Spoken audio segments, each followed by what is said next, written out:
dia, a graça e a paz do Senhor Jesus seja sobre a sua vida. Hoje veremos o capítulo de número 7 do livro de Esdras. O livro de Esdras tem 10 capítulos.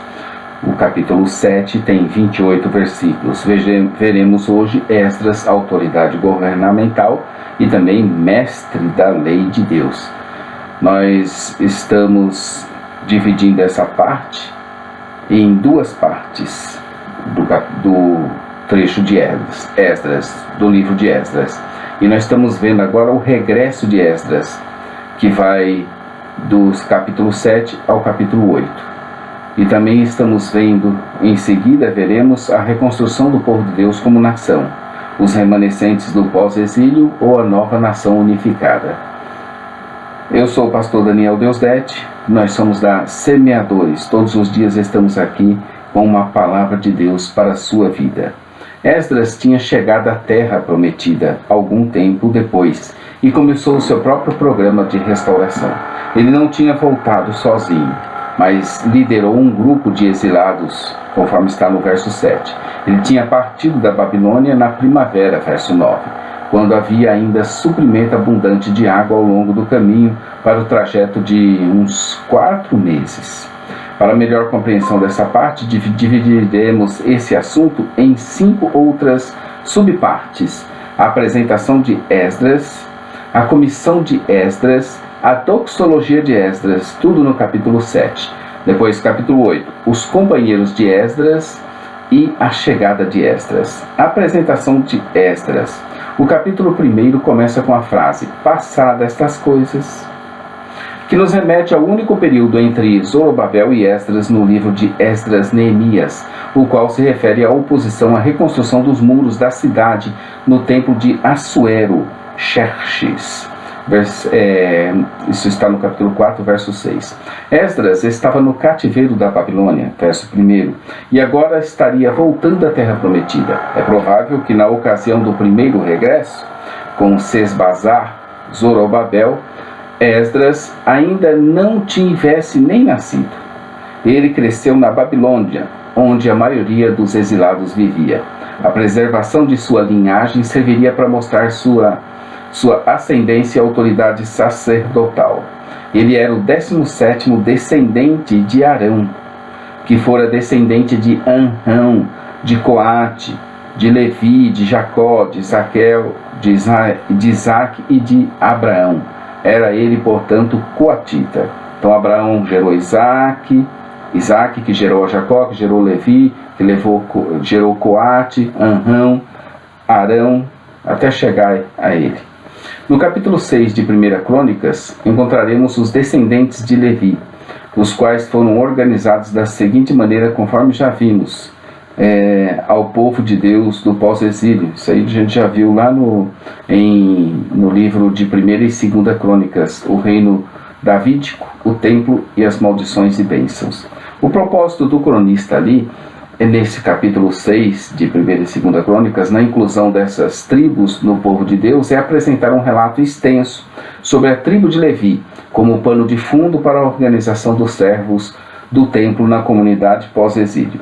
Na sua concepção acerca do povo restaurado, as esperanças de ter um rei estavam ligadas à centralidade do culto no templo. Ele dividiu os 81 versículos desse capítulo em duas principais partes, onde na primeira, que vai do verso 1 até o 53, apresenta a organização das famílias dos levitas, onde vemos a importância que o cronista atribuía ao templo e também ao sacerdócio. Para que os judeus que regressaram viessem à bênção de Deus, não apenas na família real de Judá, mas também nos servos do templo, Levi, precisariam estes exercerem as suas devidas funções. Assim são apresentadas, ver essa segmentação do capítulo 6 no trecho correspondente. Nos versos de 1 a 15, os sacerdotes são descendentes de Arão. A lista passa rapidamente dos 3 filhos de Levi, que é Gerson, Coate e Merari, para a família sumo sacerdote de Arão. Dos filhos de Arão, para Eleazar, versos 1 ao 4, prosseguindo com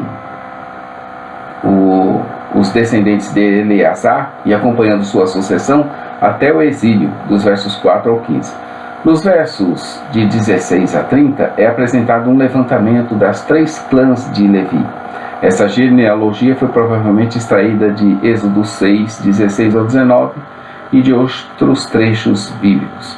Nos versos de 31 ao 47 são apresentados os músicos do templo nomeados por Davi. Davi tinha nomeado grupos de cada um desses 3 clãs de Levi para serem músicos. A família de Emã, de Coate, a família de Asaf, de Gerson e a família de Etã, de Merari. E dos versos de 48 ao 53, a seção final que faz a distinção entre os deveres dos filhos de Arão e dos membros de outras famílias. O destaque de oferecer sacrifícios é dado de outra forma. É dado de forma exclusiva aos zadoquistas. Isso para evitar qualquer controvérsia entre as famílias levitas no período do pós-exílio. Percebe-se, assim, uma preocupação com a estruturação para a organização da tribo de Levi nesse período do pós-exílio. Também é de se notar o seu profundo interesse pela música sacra, que acaba por legitimar a organização levítica no período que se seguiu ao exílio. É na segunda divisão, dos versos 54 ao 81, que são apresentados os territórios separados para as famílias. Com isso em mente, consegue-se perceber sua preocupação dupla de manter a identidade do povo de Deus e os seus direitos territoriais. O cronista bem provavelmente está se baseando em Josué 21, de 5 a 39, apontando para as propriedades amplas, às quais os descendentes de Arão tinham direito. A maioria desses locais ficava fora dos limites da província após o exílio, e reflete o interesse do cronista pela expansão territorial do povo de Deus, os remanescentes do pós-exílio, ou a nova nação unificada de Israel restaurada. A palavra de Deus fala no verso 7, que ele era escriba, versado na lei de Deus. Provavelmente nos 5 primeiros livros dados pelo Senhor. Veja aí 2 Timóteo 3,16. E ainda tinha sobre ele a boa mão do Senhor, que lhe era favorável, concedendo-lhe tudo o que pedia. Seu papel aqui agora estava bem definido e bastante claro, quanto aos registros do restante da narrativa. Isso nós estamos falando de Esdras. No Antigo Testamento, um escriba era um funcionário do governo que era encarregado de uma ou mais funções administrativas. Levar a vara de comando, ser um oficial do exército incumbido de alistar pessoas, ser encarregado do palácio, ter funções literárias, ter uma autoridade governamental. Esdras, além disso, no caso, era também mestre da lei. Esdras estava focado e tinha seus objetivos, principalmente de ensinar outros para que eles também pudessem ouvir e fazer. A razão do sucesso de Esdras está na Bíblia, no verso de número 10. Esdras tinha preparado o seu coração. Isso demonstra uma predisposição mental favorável ao reino de Deus e à sua justiça. Então, Esdras tinha preparado o seu coração para buscar a lei do Senhor, para cumprir a lei do Senhor e para ensinar em Israel os seus estatutos e os seus juízos. A comissão de Esdras, a partir do verso 11 do capítulo 7, foi por meio de uma carta que Artaxerxes autorizou o trabalho de Esdras. Ela pode ser visualizada entre os versos 12 e 26, o qual foi escrita, como já tivemos a oportunidade de ver, em aramaico, a língua usada na diplomacia internacional do Antigo Oriente Próximo. Ela concedia a Esdras a autoridade que lhe seria necessária para realizar as reformas registradas nos capítulos seguintes. É possível que a carta tenha sido escrita por Esdras e assinada assim por Artaxerxes, ou que Artaxerxes tenha contado com a ajuda de conselheiros judeus para redigi-la, como com alguns dos detalhes parecem indicar. É só reparar nos versos de 15 a 17 na riqueza de detalhes do culto israelita, que sugere fortemente que Esdras ou seus conselheiros judeus tenham escrito a carta, ou então que tenham ajudado Artaxerxes a redigi-la. Sabemos que o único Rei dos Reis e Senhor dos Senhores, mesmo no livro de Esdras, Neemias, isto está claro, é o Senhor Jesus Cristo. Mas aqui, Artaxerxes se utiliza desse título para indicar a sua supremacia sobre todos os reinos vassalos. No verso 13, essa permissão de regressar se estendia a todos os que estivessem dispostos a voltar, como foi o caso com a permissão inicial de Ciro, no verso 13. Assim, o ministério de Esdras enfatiza a importância da participação de todos do povo de Deus, agora unidos como uma só nação, sem rachas, sem divisões, sem o reino do norte, sem o reino do sul, mas um só povo, unido em torno de um só templo, com um só Deus, com um só Senhor.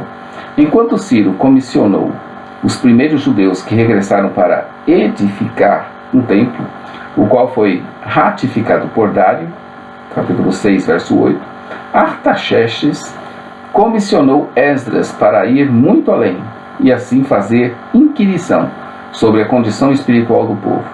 A sua generosidade foi semelhante à de Dário. Portanto, o tema do capítulo 7, 1 a 10, 44, passa a ser a reconstrução do povo de Deus, os remanescentes do pós-exílio ou a nova nação unificada ou reunificada de Israel. Um elemento essencial para que tivessem continuidade depois do tempo de Esdras. Duas funções ficaram claras para Esdras, conforme verso 25. Exercer autoridade governamental e ensinar a lei de Deus ao povo de Deus. No decreto de Artaxerxes, conforme a Bíblia de Estudo de Genebra, a autoridade de aplicar castigos não era dada explicitamente ao próprio Esdras, mas era exercida pelo conselho dos príncipes e também dos anciãos. Esdras reconhece a Deus com toda a sua jornada abençoada, como veremos a seguir. A doxologia de Esdras, versos 27 e 28. Esdras agradeceu a Deus pela sua bondade e se animou para ajuntar de Israel alguns chefes para irem com ele.